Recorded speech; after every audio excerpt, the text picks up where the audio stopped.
At the heart of the assault on American targets across the globe on 9/11 and the aftermath is the fundamental argument that has long been made by Islamo-fascist leaders to their people. The argument is this: you are suffering because the West is prospering. You have so little because America and its allies have so much. This is the exact same line of reasoning employed by the left on the economy. The middle class and poor are suffering because the rich are prospering.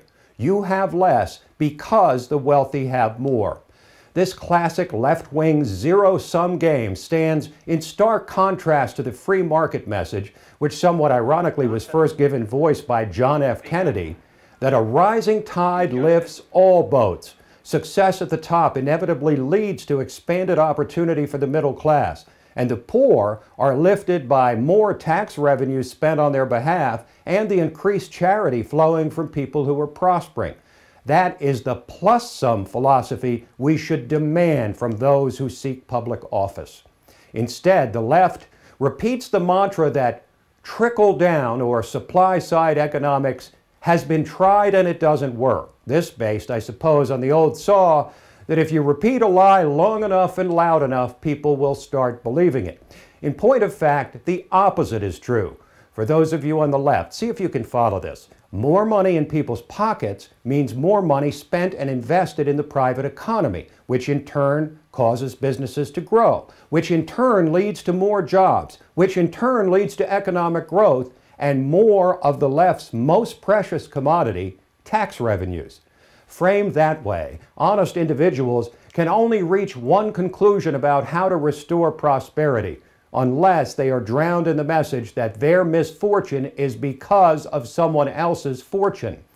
One need look no further than Western Europe to witness the failure of high-tax, low-growth economies. And our own history is replete with evidence of success resulting from low-tax, high-growth policies.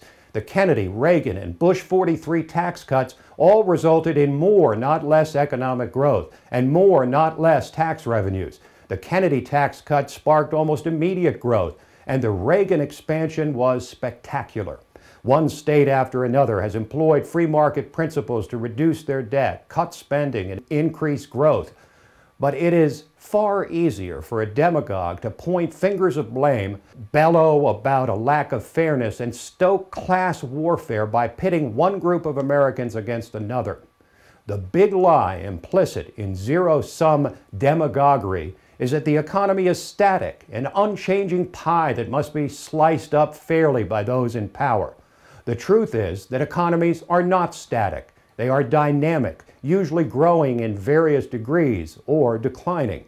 The left wears increasing taxes as a badge of honor, in the process ridiculing Americans who've succeeded.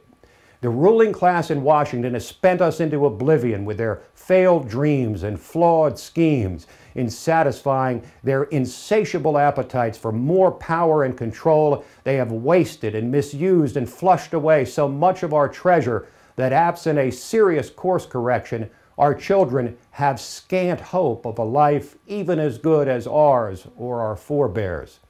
Hopefully, this nation has learned that dividing people by talking down and punishing success rather than celebrating and rewarding it is hardly just a shameful practice. It is a proven formula for failure.